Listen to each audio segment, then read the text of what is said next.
fétiche à l'église. Moi, je vais jamais à l'église. Je sais bien que je devrais pas dire ça, mais c'est la vérité. D'abord, j'ai jamais le temps. Tous les jours de la semaine, je dois aller pointer au chômage. Et le dimanche, j'ai bien le droit d'un peu de me reposer, n'est-ce pas? Mais ce matin, j'ai quand même assisté à une messe. Oui, c'est arrivé bêtement, vous savez. Je devais aller pointer à 8 heures. Oui, à 8 heures du matin. Si c'est pas scandaleux de faire lever les gens si tôt, comme si on n'avait rien d'autre à faire. Enfin bon, donc à 7h30, j'étais déjà à la rue. Tout d'un coup, il commence à dracher, mais à dracher, oui, oui, oui. Des gouttes grosses comme des boules de naphtaline tombaient sur ma blafture, et ça coulait jusque dans mes slash. Je me dis comme ça dans mon soi-même, pas de faire que si ça continue, moi je vais attraper une bronchite pneumonique. Et comme j'étais justement devant une église, je suis entré. Eh ben, je tombais mal, parce qu'il y avait une panne d'électricité, ils avaient dû allumer des bougies. La première chose que je vois juste à côté de la porte en entrant, c'est comme un bac de robinet avec de l'eau dedans, pour laver ses mains. Mais les gens qui entraient trempaient d'abord le bout de leurs doigts pour voir si l'eau était chaude. Eh ben, elle était froide.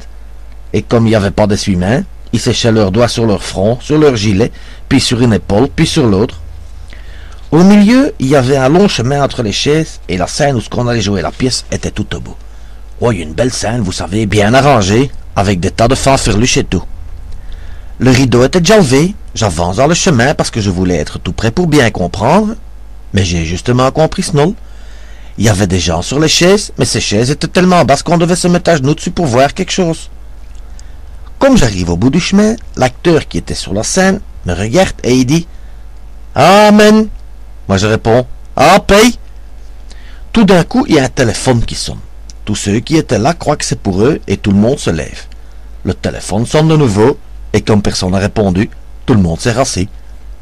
Naturellement, ça faisait un drôle de broullala et on comprenait déjà pas le pays qui broubbelait entre ses dents un tas de bazar en anglais.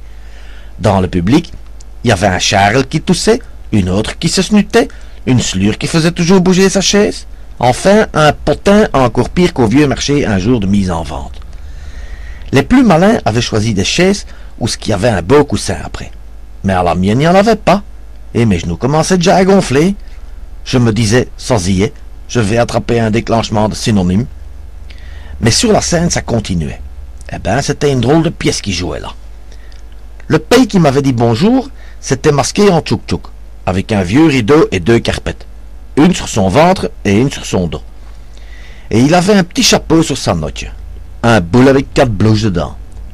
À côté de lui, il y avait 2 ketchs, avec un kimono rouge et leur chemise au-dessus. Oui, ces 2 casters s'étaient trompés en s'habillant. Des farceurs, tiens, ces 2 ketchs. Parce que le paye ôte son petit chapeau pour le mettre sur le comptoir et clette, un des 2 petits snuls le prend. Et il va le cacher dans la coulisse. Le paye veut reprendre son chapeau et voit qu'il n'est plus là. Alors il se tourne vers les gens, il ouvre ses bras et il dit « On a pris mon petit chapeau! Qui est-ce qui a pris mon petit chapeau ?» Les 2 knolls étaient tellement flapigeoles de rire qu'ils tapaient leur tête par terre. Et ils répondent comme ça « On n'a pas le petit chapeau! On sait pas où qu'il est le petit chapeau! » Alors le paye ouvre un grand livre qui était sur le comptoir et commence à faire ses comptes. Pour lui faire une farce, un des 2 quêtes prend le livre et le flanque à droite. Le paye va aussi à droite et continue son addition.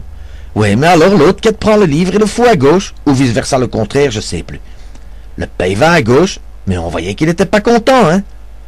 Alors il y a un gamin qui part, et il revient avec un petit réchaud et une petite casserole suspendue au bout d'une ficelle. C'était pour faire du café. Le paye se trompe, et il jette du café en poudre dans la petite casserole. Quel bazar, ça fumait, ça stinkait. Le quête balance le machin pour l'éteindre, mais ça fumait encore plus. L'autre knoll voit que le café est dans les patates, et il va chercher une bouteille de schnick. Il veut en verser dans la jatte que le paye lui tend, mais le bouchon devait être cassé dans la buse de la bouteille, parce que le paye dit comme ça « Mais ça coule pas, mais ça coule pas, comment ça se fait que ça coule pas ?» Et en même temps, il se flanquait des coups de poing sur son plastron. Alors, il recommence à chercher après son petit chapeau, et il le trouve toujours pas. Ça fait qu'il envoie un scavenger avec un plateau faire une collecte pour acheter un nouveau petit chapeau. Moi, j'avais pas d'argent, mais à côté de moi, il y a une vieille truite qui met 5 francs dans le plateau. Le collecteur me regarde, et moi je dis « C'est pour nous 2 ?» Non de bleu, vous auriez dû voir la tête de la truite, je croyais qu'elle allait tomber de son sus. Pendant ce temps-là, le paye avait pris un vieux plumeau avec presque plus de poils dessus, et il faisait comme ça sproiter de l'eau sur les gens. Il y a une goutte qui se pite sur ma joue, moi je regarde le paye de travers, et il me dit de nouveau Amen. Et moi je dis de nouveau, à paix. Il se rappelait plus qu'il m'avait déjà dit bonjour. Mais j'avais compris, hein, le truc du plumeau avec l'eau. C'était pour foutre les gens à la porte. Et en une fois, qu'est-ce que je vois? Le pays avait retrouvé son petit chapeau, parce qu'il était de retour sur sa catch. Oui, donc il n'avait pas besoin d'en acheter un nouveau. Mais vous croyez qu'ils ont rendu l'argent dans la collecte? Ja, zot.